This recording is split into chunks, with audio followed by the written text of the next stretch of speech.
Yeah. Okay, so now we move on to the mitzvah of Kiddush Hashem. Right, the Rambam said that Torah has multiple mitzvahs at the very beginning, and we learned that there's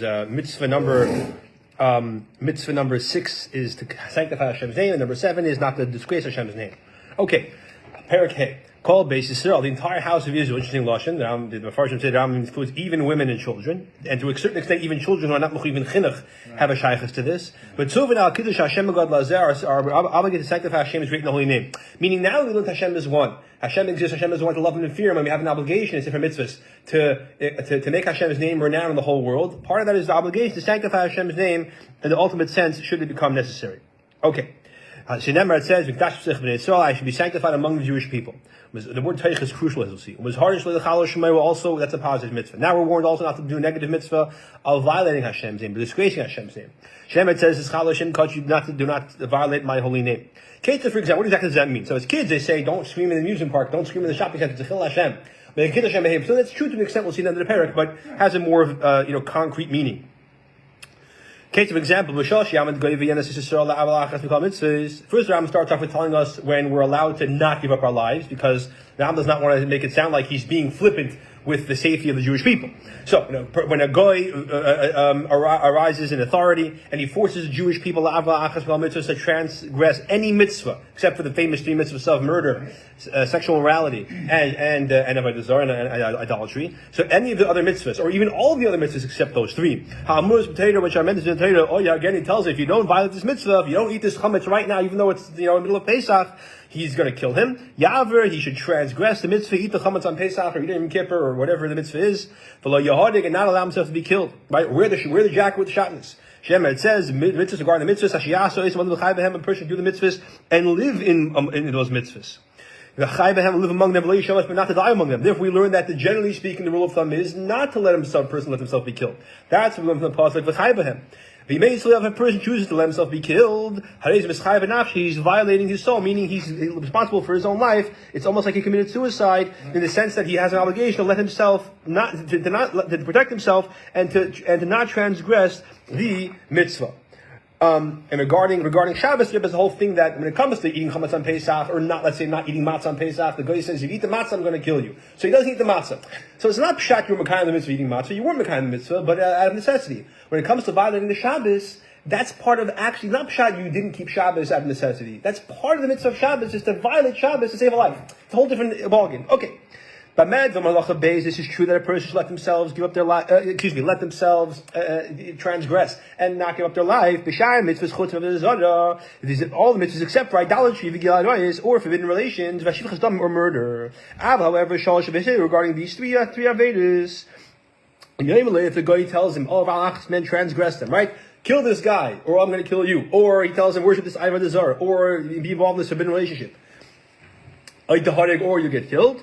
Yehodig, he should let himself be killed by Yahweh, should not transgress. Regarding this, we don't say pasuk kechaybehem. We say another pasuk we'll see in a second.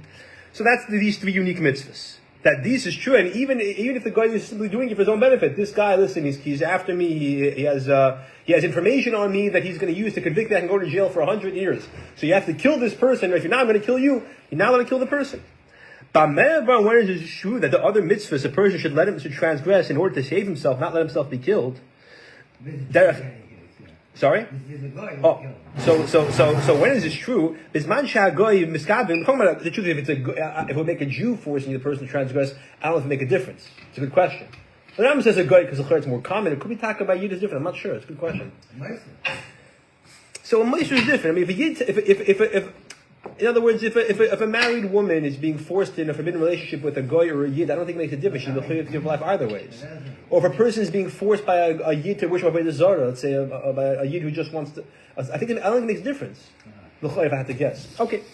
When the guy, or the bully, we'll call it, yeah? He's doing this for his own benefit. So by eating chametz on matzah on Pesach example is not so good, because let's say he wants him to live. I need this house built. I need to get driven somewhere. I have an emergency flight. Driving to the airport, I'll shoot you. And Shabbos, right? So he's had to do it for his own hana. Or the bash tefshila, cook me an egg on Shabbos, or I'll shoot you. Or he's trying to force a woman to have a relationship with her. A woman talking about a married woman who it's an issur of, an unmarried woman. So it's not is a gil mamash gil arayis. Okay, it's these examples. So these examples, when the guy simply says, "It's for my benefit, I want you to do this avera," and the mitzvah is that a person let himself, he should, transgress the avera, not let himself be killed, as long as it's not one of the big three, because the guy is simply doing it for his own hana.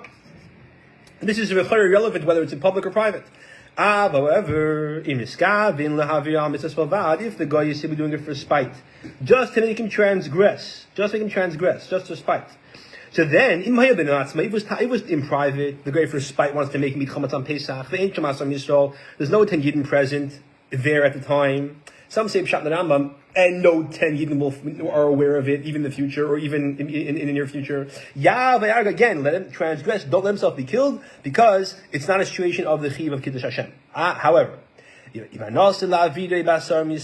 if this guy who's doing it just for spite, and it's in public, among 10 other Yidden, and you want to get technical, we could say Dafka 10 Yidden who are males above bar mitzvah, okay?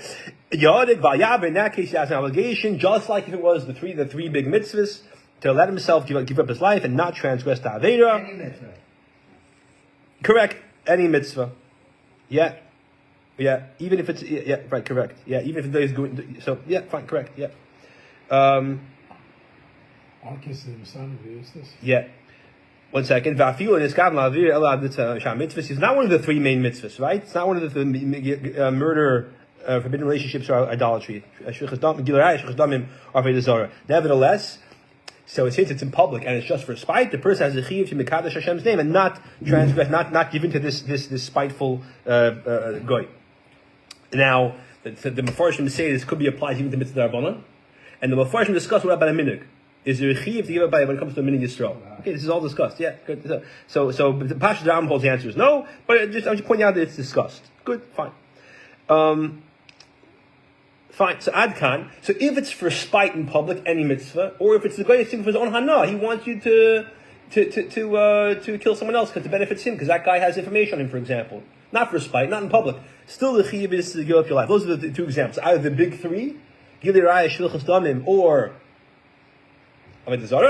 or any mitzvah if it's in public and the guy is doing it just for spite. That's when there's a chiyuv of Kiddush Hashem. Sanctify Hashem's name. And all these things. We're talking about a time where it's not a time when there's a gezerah of the government against religion, against Yiddishkeit. A time when there's a gezerah, which means a Russia king, a Russia monarch arises like Nebuchadnezzar and his kind, his cronies. He makes a gezerah against the Yidden to the Yiddishkeit specifically. Or mitzvah min mitzvahs, or even if it's one of the mitzvahs staff against one mitzvah, he doesn't say no matzah on Pesach, right? As a gezerah. In that case, because the shas hashmad, any scenario is like it's for spite, and it's like it's in public. Yadik val yaver, a person should let himself be killed, not transgress. Afilu ha'achash mitzvahs, even if it's one of the mitzvahs, and whether it's among 10 other yidin, or ben nenas, ben agayim, or whether it's just in private, no one else is there, it's just them two. Or even if it's in public, but there's only goyim there, no, you know about it. So, nevertheless, that's another example with the Kechiv of Kiddush Hashem. So, that's the din. That's the situation. Now, this that we said, that when it comes to other mitzvahs, if it's not a Shas HaShmad, and the guy is doing it just for his own hana, not for spite, even if it's in public, or if it is for spite, but it's not in public, where we said the person should give up his life. Excuse me, he should not give up his life. He should transgress. The Mefarshim discuss if a person chooses to give up his life, he wants to give up his life. So there's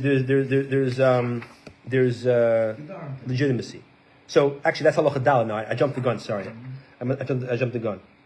The question. Okay, another issue is a Shas HaShmad is a gezerah against the Yidden performing Yiddishkeit. What if the government says no religion allowed? Any religion. Is that also a Shas HaShmad? The Jews are not being targeted specifically. So the Pasuk describe that, but the Rambam says only when it's against Yidden dafka. If it's against religion b'chlal, like in the Soviet Union, the lav dafka is called a Shas HaShmad.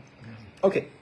And this is all by Allah. So say when it comes to mitzvah say, right, don't eat the matzah. I kept saying, that's another story, right? If the gezerah is not to eat if a person eats the matzah, the government says we're going to kill you. So then, even though it's a Shas HaShmad, and it's in public, then there's no chiyuv to go eat the matzah. Let's just say you can't transgress, but to refrain to shav al taz not eat the matzah, then there's no chiyuv. You're allowed to not eat the matzah, even if it's a shas hashmad, even if it's to eat the chametz, you're not allowed to. If they say if you eat chametz, you have to eat chametz, you can't eat matzah. Right? So it's a shas hashmad, you now eat the chametz. You have to give up your life. But then go eat the matzah, even though the guy is standing with a gun, that you're not mechuyev. Halacha dal. Kol misham alei, a person who is in a situation where he says, Sh'yav v'yag, a person who transgress and not let himself be killed. And v'nedeg v'lei avar, he goes and he's very firm and he lets himself be killed instead of transgressing. Hayz mischayev v'nafsh, Adam says this person is responsible for his neshama. He's like al derech, he gave up his life, which is like on purpose, which is suicide. So because there's no chiyuv of kiddush Hashem. But whoever says yag v'yaver, that he should give his life up and not transgress, v'nedeg v'yavar, he gives up his life as he's supposed to. And it's a kiddush Hashem. He's b'kaddush Hashem's name. Now again, the pasuk say that a person wants to be machmir, he's allowed to give up his life, and the Rambam himself agrees to that. He's just saying the person is not doing it out of ignorance or out of stubbornness.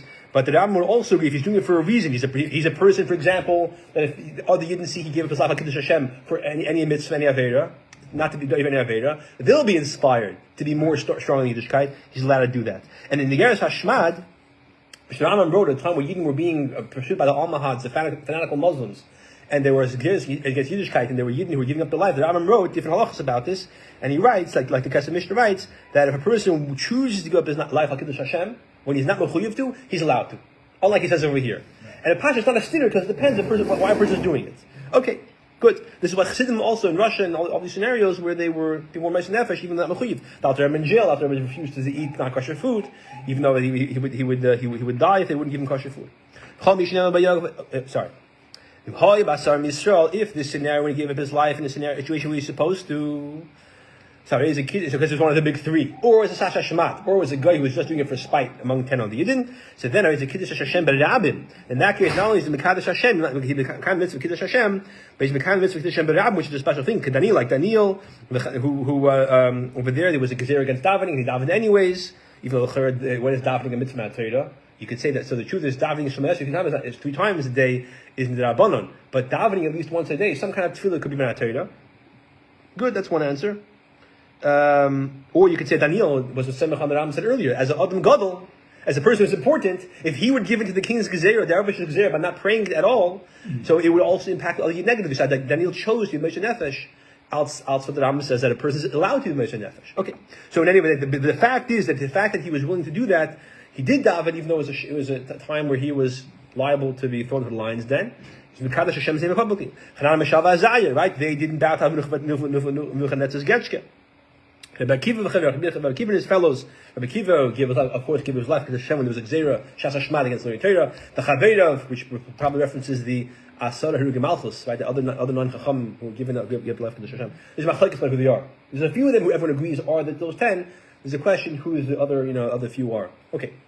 The Eilu Heim Harugim Malchus She'en L'Malach Mulasam. These are those who are killed by the non-Jewish government. There's no one greater than them. And the Geras Hashmad Rambam says that even if a person was such a balavera, like Yavim ben Nevat, who was even Avodah Zarah, he made all Yidden do Avodah Zarah, right? The Melech of Yisrael after Shem Hamelech, the first king of Malchus Yisrael. Even such a person, if he give up his life like Kiddush Hashem, says that Rambam Geras Hashmad, he's a Ben El Haba, and nobody else could even come close to his Mechitzasa, his Chilek El Haba, right? You have this. It might be the Holocaust of people, the famous Kappa Schneeweiss, who was anti-religious, self-hating Jew, and he helped the Yidden fast in Kippur because they gave him a bribe, and then the Nazis tried to force him to eat, and he refused to force them to eat, and the Nazis shot him. Right? So you have okay. Regarding this, the pasuk says, "For you we are killed all day. We are considered like sheep to the slaughter." The pasuk says, "Gather to me my chassidim, right? Those who are pious." Those who are keep my covenant, like Rabbi Akiva and his friends, those who are slaughtered on my behalf, like those who are killed for Hashem's sake. Pasuk references the different levels of Kiddush Hashem of them for Hashem's sake. Okay, fine. A person who says regarding him, he should let himself be killed, not transgress, like Avodah Zarah, for example. And he instead transgresses, and he can't bystand the temptation, the Sonya. He doesn't give up his life. So he has desecrated Hashem's name. The if it's among 10 people, he's desecrated Hashem's name publicly. He's violated the positive mitzvah of Kiddush Hashem. Mitzvah number 6 of the mitzvahs of Yesodei Hatorah. He was not makayim that mitzvah. The Aval mitzvah Hashem, and also he violated the negative mitzvah of not desecrating Hashem's name. Yeah.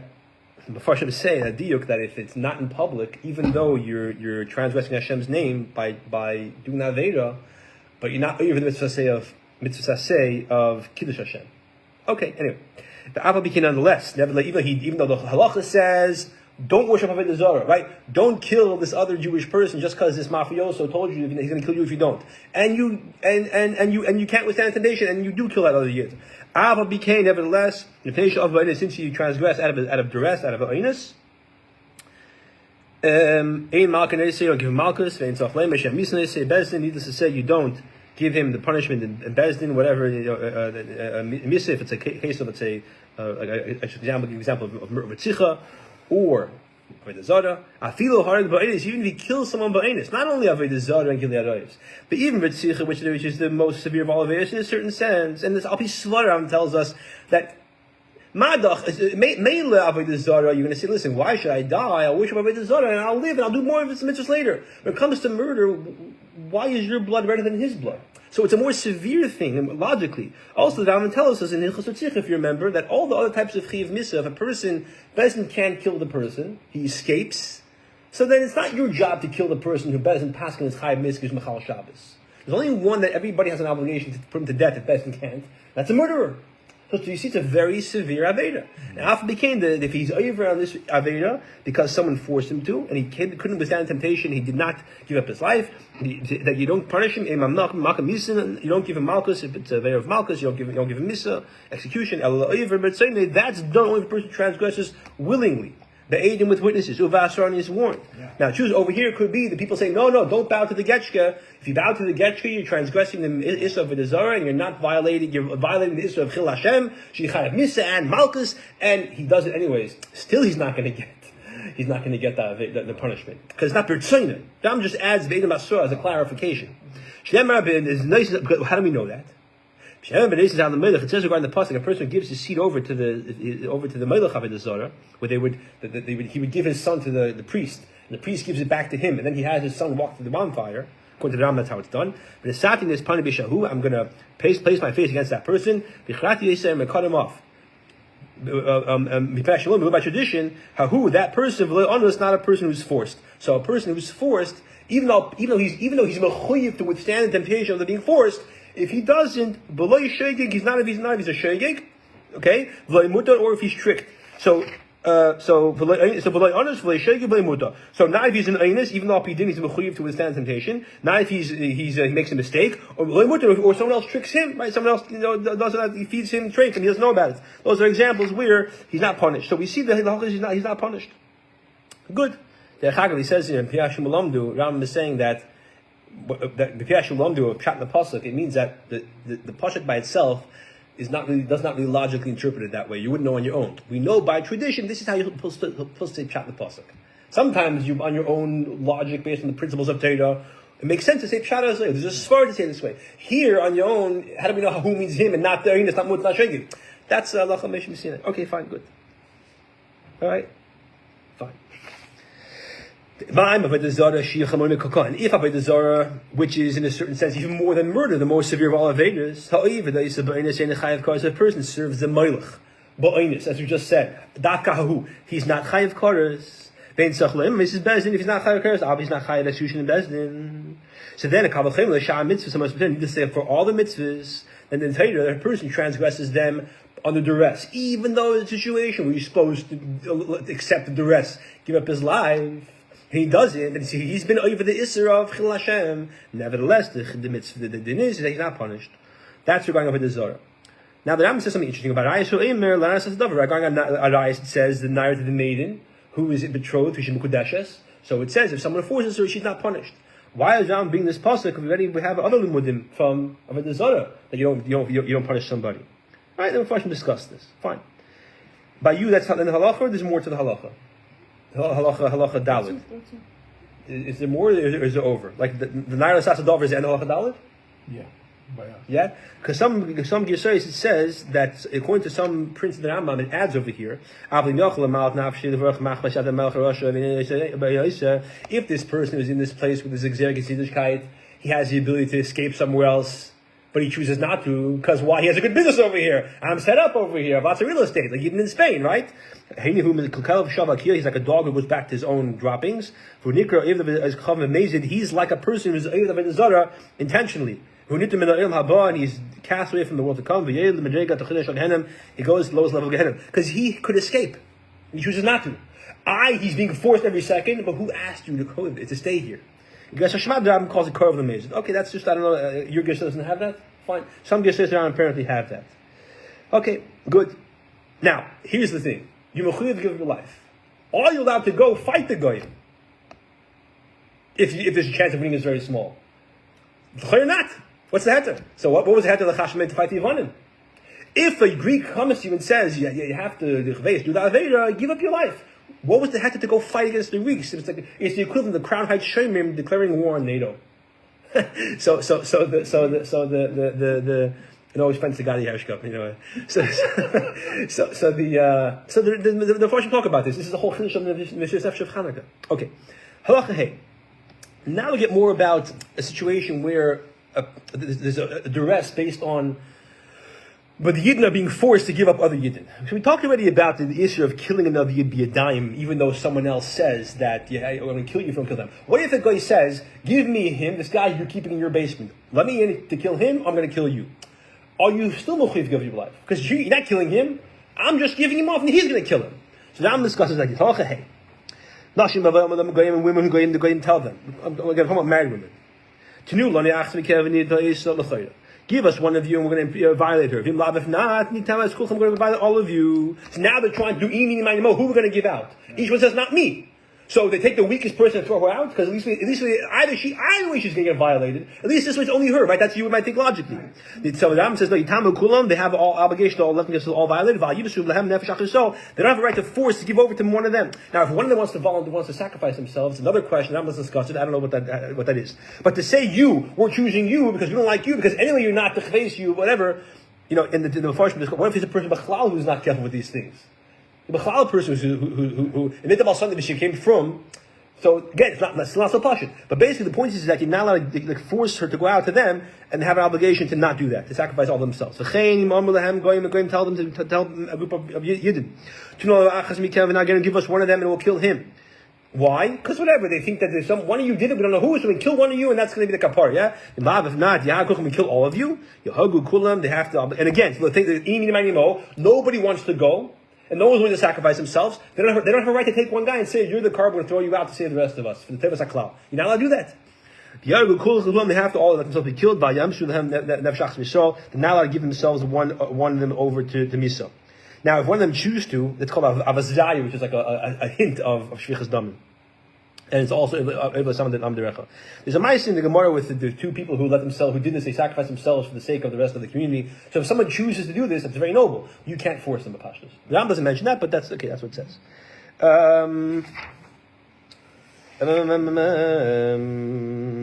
Now, if they say, they say, give us him. We want him. We don't want the rest of you, leave alone. If not, we'll kill all of you. So then all you have to give them over. Listen, they want you. So we're not throwing you out. They chose you. It's not like we're deciding who. It was decided already. So the Goyim said, we're killing you, and maybe everyone else too if you don't come out yourself. So can we give him over?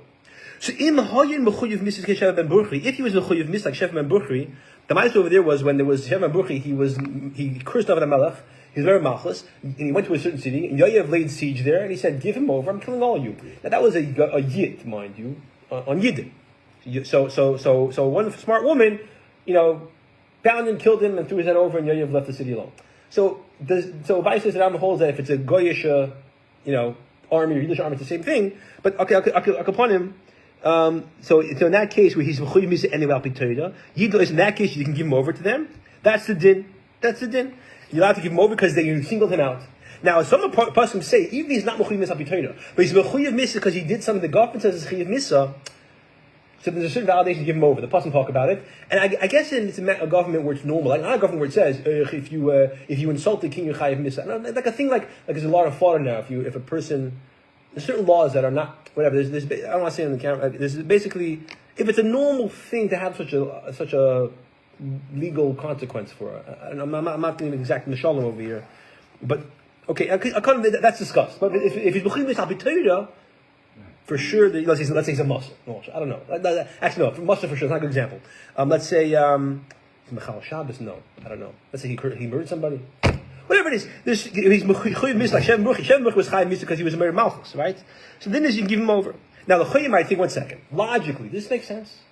If anyways everyone's going to die, why not give him over? The Rebbe Sikh explains that the tzibur, every yid is an important nekuda, and we comprise a community of tzibur. But it's not pshat that the tzibur of the yidin can milvatal the yachid. The yachid's a metzias. So you can't say, to say the tzibur will nullify the yachid.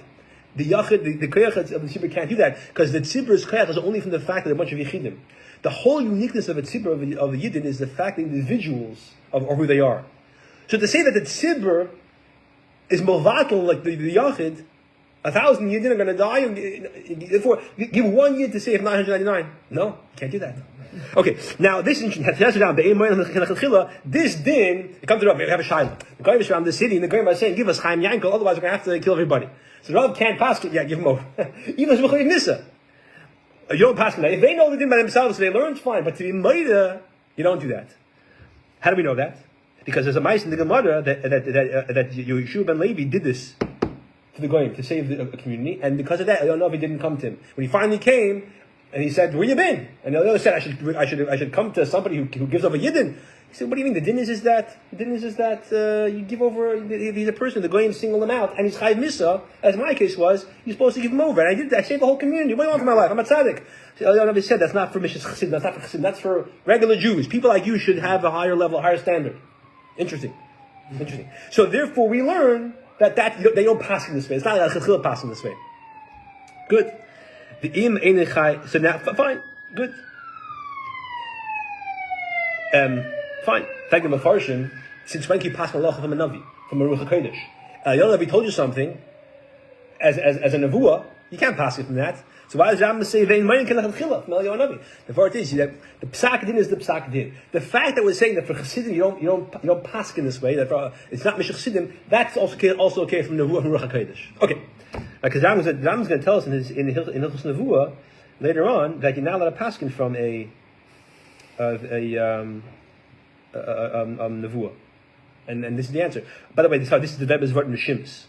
Ask this question: How does Rambam paskin based on Ruach HaKodesh? And he gives us teretz that this psak din that this is the halacha officially is that if they single him out by name, you can give him over. And the fact that we say that, however, for Mishnah's Chassidim, for people of a higher standard, that's not ideal, not appropriate. That you could learn from Ruach HaKodesh. That's the Rebbe's beer in Rishimus, he says over here, and in Rishimus Kufman Vav. If, however, the guy is single out is not Chayiv Misa, the Goyim don't like him. Why not? Because he insulted them or something. He told them one of their wives are ugly. I don't know, whatever. Then you're not allowed to give him over. And they all have to be willing to dalek to Hashem. Now, when it comes to the concept of being forced, we say it's similar when it comes to being sick, right? Is a person allowed to heal himself and not die if you're doing an Aveda? Or no, a person has to let himself die of the illness and not do the Aveda. Case of example, a person who's sick and he's on death's bed, so to speak. So this is Nakuda, right? This is the whole idea over here of to answer the question, why would you not give over 1 yid to save so many yidden? The simple answer: when you give over a yid, you're killing him b'yadayim, and when you let other yidden be killed by refusing to do that, you're being passive. Better avoid the active participation in murder, and suffer the consequences of the passive participation in murder. Because again, you're asking the guy who says no, don't give him over. Isn't he killing the whole community? Yeah, but he's avoiding active murder. Instead he's being shabal tas. That's the technical halachic explanation. The person who's so sick and he's in danger of dying. From the doctors say, who are these reifin? Who does Torah say is a reifa? Just because the guy went to down and said, let's go Torah passing is a reifa. In Der HaMidbar, when the first Yom Kippur came around and someone had a shayla that he could eat, who were the reifim? Some guy who learned refuah in your time makes him a reifa? Vaistos, yeah. That whoever the community of people who are healers, they are what Torah passing is a reifa. Other places it says, a person today who has no medical school, right? He read every medical journal. He gives people eitzes. Whenever they do work, he's a proven for everyone knows he's ate this work. Is he Yesodei Hatorah, even though he doesn't have a single degree? Could be. It really depends on his effectiveness. A guy who graduates medical school from Harvard Medical School, they never actually saw a patient. Lav dafka Yesodei Hatorah, right? Yeah, I think there's a concept. 3 times he healed somebody. Okay. So whatever, how we want to define Reif Hatorah is all conversation. So if the Reif say he has to do this thing, eat this non-kosher food or do this non-kosher yet, fine. And otherwise he'll die. Then his healing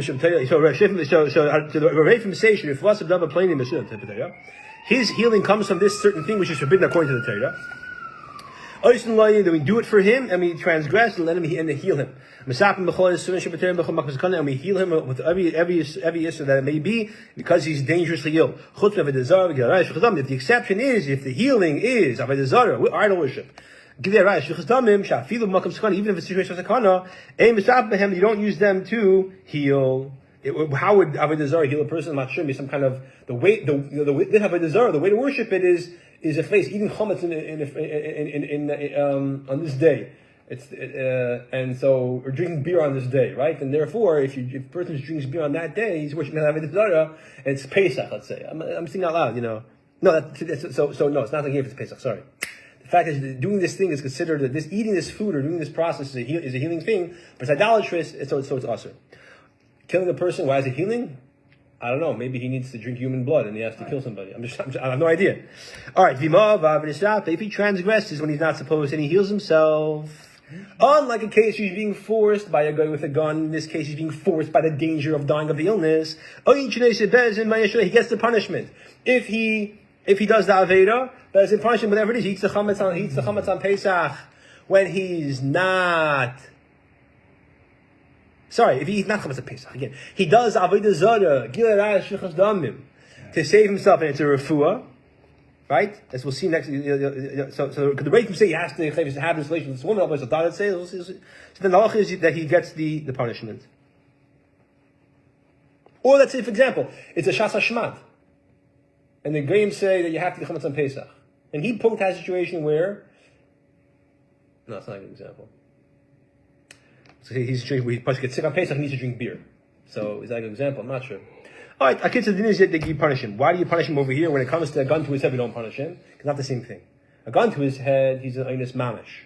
Here, it's not mamish or einus. He's not being coerced. And, he's not in fight or flight. You know what I mean? Okay. Right. And the truth is also, if over there, if he does the Aveda, if he avoids the Aveda, the guy is for sure not going to kill him. The guy is only going to kill him if he does Aveda. By him wishing Avodah Zarah, he's for sure saved his life. Over here, by taking the refu, who said he for sure saved his life? If he wouldn't take it, who said he for sure died? So therefore you can punish him. How do we know that a person not allowed to transgress the 3 Avedas of Avodah Zarah, even if the situation of sakana, of losing his life? Right? It says, person, the parsha of Shema, which talks about Hashem's unity, if love Hashem your God in all your heart and all your soul and all your might, so even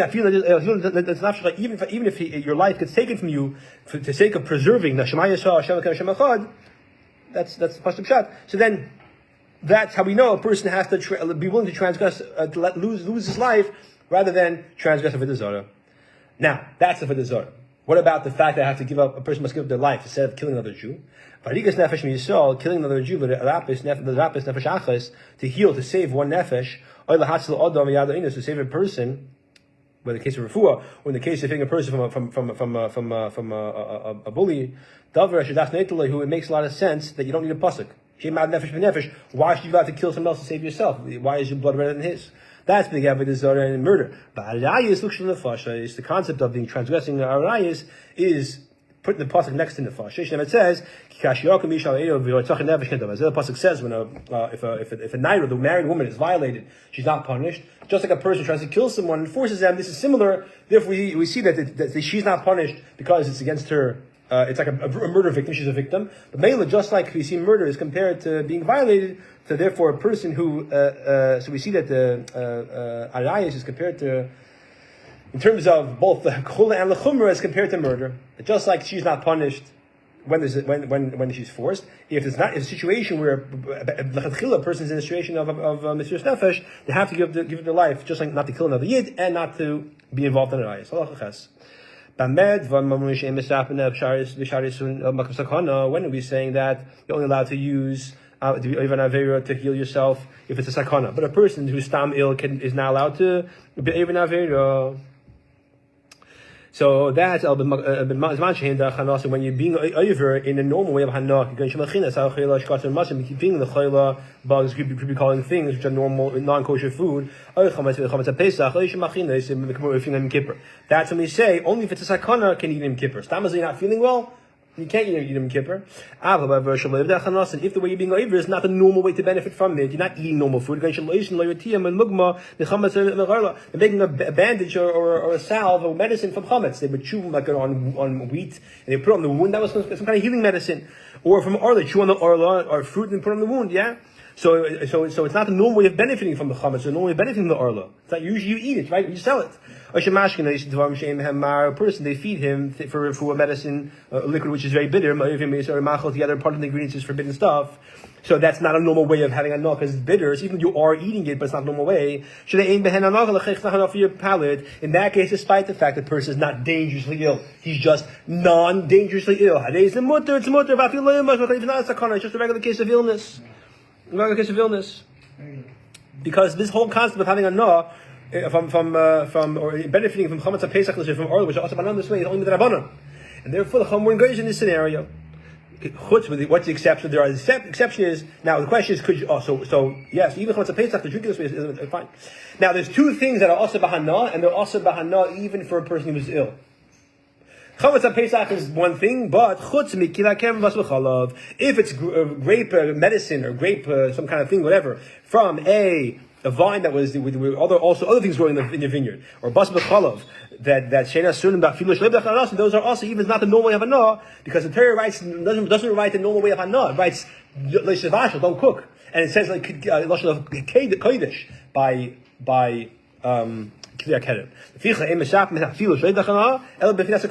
Therefore, then, even if it's not a fashion of hana, we treat it as if it's a regular isser. So putting a salve of basar b'chalav in your skin is the same as eating basar b'chalav meat cooked in milk, in that you're only allowed to use it if it's a makam sakana. That's the uniqueness. Halacha test. A person who places eyes on a woman, and instead of looking at somewhere else and not thinking about it, he became so sick and he's in danger of dying. What if the doctors say he's not unless he has relations with her? The taste psychologists would really be like this one. They would really go, this is I'm a sugar.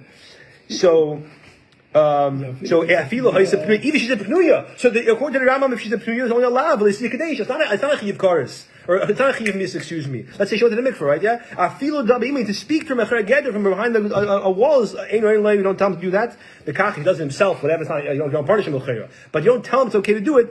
And let him die. We don't tell him that he's to deal with this woman, or even to talk to her. Behind the wall. Why every nutnik who can't control himself is going to look at somebody and say, I'm not going to deal with her. And that's going to cause a bad scenario. Therefore, let him die. Yeah. They're not actually killing you. They're letting him die, not killing you. That's why it's mutter. Halacha yud. A person transgresses intentionally without being forced. With any mitzvah Torah says, the shat nefesh, just for spite. He makes a shvur, the sky is green, just to spite. The hachis, the haris, mechalas Hashem, he also does great Hashem saying. Therefore, sheker is a false oath. You profane the name of Hashem God. Not a false oath to protect yourself from paying money. It's not a false oath, but it's not enough. But if he transgressed that's Hashem, that's Hashem's in public. The Ram is mashma. He's not chayiv malchus for the love of Chil Hashem. Interesting. Okay. A person who separates himself and doesn't have Aveda. He does a mitzvah and doesn't do Aveda. Not because of someone watching of any reason in the world. Or dread. Not to be honored. Because Hashem said for Hashem's sake, who like Yesodei Hatorah didn't work with his master's wife, and that was nobody knew, but nobody would know. He did it because Hashem was watching. That's the sanctification of Hashem's name. Now, this we go to what your parents always told you not to make a big noise, not scream in the shopping mall. That's a Chil Hashem. The other things are considered disgrace place for Hashem's name. A person who's very great and known for being very ben Torah, Talmid Chacham, who does acts with Mishadin, and these are things that people gossip about him because of it. B'shvilon, it's not a sin. That's a chil Hashem if he causes people to talk about that way about him. Right? It's not like a pshat chil Hashem, mamish that even Shuv and Yom Kippur not mechaper. It's not that kind of chil Hashem. That chil Hashem is like a person who does not give up his name and he worships Avodah Zarah chas v'shalom when he has to give up his life. Here it's just chil Hashem in the sense of the standard love.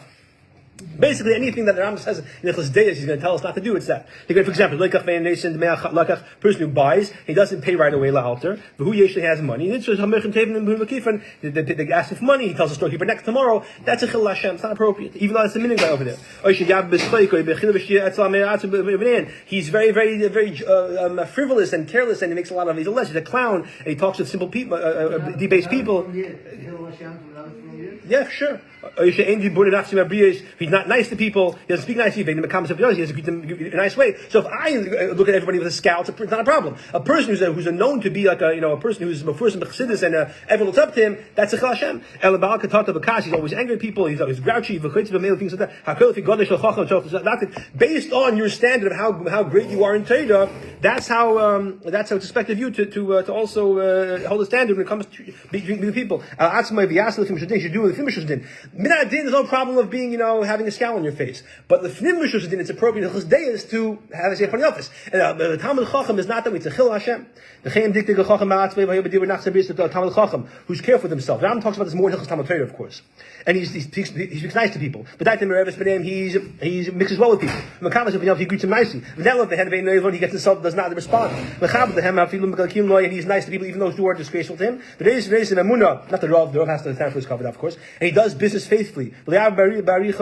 Doesn't hang around with the bar with the people, simple people. He's only seen doing Torah, wearing talis and tefillin. He does everything beyond the law. As long as he's not considered like a hermit who's by himself and people are uncomfortable with it. Everyone praises him and wants to be like him and he sanctifies Hashem's name. Pasuk says to him, to you, the Jewish people, you're my servant, with whom I take pride. That is a Kiddush Hashem in the colloquial sense.